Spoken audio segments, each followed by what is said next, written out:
Jesus is coming. The season of Advent is here. The season of love. It was a love that moved heaven to earth.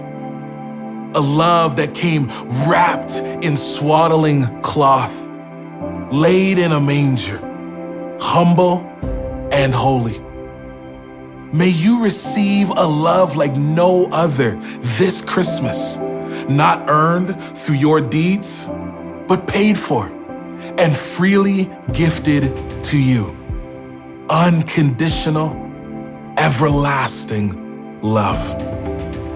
And as you look to those around you, may you see the lonely, the hurting, and the broken, and allow this gift that you have freely received to freely overflow to them.